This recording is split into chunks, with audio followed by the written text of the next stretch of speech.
সিলেট সুনামগঞ্জ আঞ্চলিক মহাসড়ক এখন মৃত্যুকূপে পরিণত হয়েছে। প্রতিদিনই ঘটছে ছোট বড় দুর্ঘটনা। এতে প্রাণহানির পাশাপাশি আহত হচ্ছেন অনেকে। সড়কে একাধিক বিপজ্জনক মোড়, অবৈধ ও ফিটনেসবিহীন গাড়ি চলাচল, বেপরোয়া গতি, অদক্ষ চালকসহ নানা অব্যবস্থাপনায় প্রাণহানির ঘটনা ঘটছে বলছেন সচেতন মহলে। সুনামগঞ্জ থেকে এনামুল কবির মুন্নার পাঠানো তথ্য ও ছবিতে বিস্তারিত জানাচ্ছেন শেখ ফাহিম। সুনামগঞ্জ সিলেট আঞ্চলিক মহাসড়কে দুর্ঘটনার হার উদ্বেগজনকভাবে বৃদ্ধি পেয়েছে।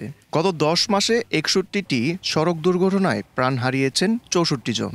এছাড়াও আহত হওয়া সহ পঙ্গুত্ব বরণ করেছেন আরও অনেকে। প্রতিনিয়ত স্বজন হারানোর এমন আহাজারিতে ভারী হয়ে উঠছে চারপাশ। সরু সড়ক, বিভিন্ন স্থানে খানাখন্দ, বেপরোয়া গতি, ফিটনেসবিহীন যানবাহন ও ব্যাটারি চালিত অটোরিকশার বেপরোয়া চলাচলের কারণেই সড়কে বাড়ছে দুর্ঘটনা।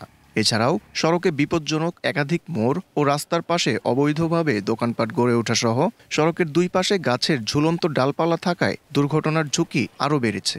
হাইওয়ে রাস্তার মধ্যে দুর্ঘটনা ঘটে, এটা তো আমরা যারা চালক আছে এরা বিশেষ করে একজন আরেকজনকে ওভারটেক করতে গিয়া অনেক সময় অ্যাক্সিডেন্টের মুখোমুখি হয়।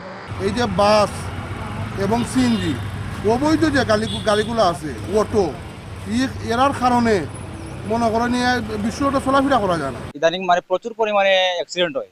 তো অ্যাক্সিডেন্টের মূল কারণ হলে যে অনেক সময় যে আমরাও অনেক অসচেতন, আর বিশেষ করে ড্রাইভাররা অসচেতন। হাই রোডে যে অটো রিক্সাগুলো চলে এবং ফিটনেসবিহীন গাড়িগুলা, সিএনজি, এগুলার ড্রাইভার যারা আছে এরার কোনো নিয়ন্ত্রণ নাই, প্রশিক্ষণ নাই। হাইওয়ে সড়কের যে ট্রাফিক যারা রয়েছে, হাইওয়ে পুলিশ যারা রয়েছে, তাদের তৎপরতা আমরা কম লক্ষ্য করতে পারছি। কিন্তু আগামী নির্বাচনে যারা আমাদের এলাকার মন্ত্রী বা মিনিস্টার বা এমপি হবেন, আশা করি 4 লাইন বাস্তবায়িতের লক্ষ্যে অতি দ্রুত যাতে করা হয়। দুর্ঘটনা রোধকল্পে বিভিন্ন পরিবহন স্টেশনে সচেতনতামূলক সভা করা সহ অবৈধ 3 হুইলার বন্ধে নিয়মিত অভিযান অব্যাহত রয়েছে বলে জানান হাইওয়ে পুলিশের এই কর্মকর্তা।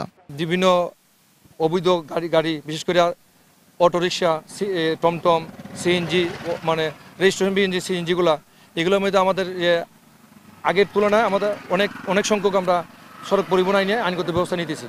সুনামগঞ্জ সিলেট আঞ্চলিক মহাসড়কে মৃত্যুর মিছিল থামাতে, অবৈধ যানবাহনের চলাচল বন্ধ সহ সড়কে শৃঙ্খলা ফেরাতে কর্তৃপক্ষ দ্রুতই কার্যকর পদক্ষেপ নেবে, এমনটাই প্রত্যাশা স্থানীয়দের।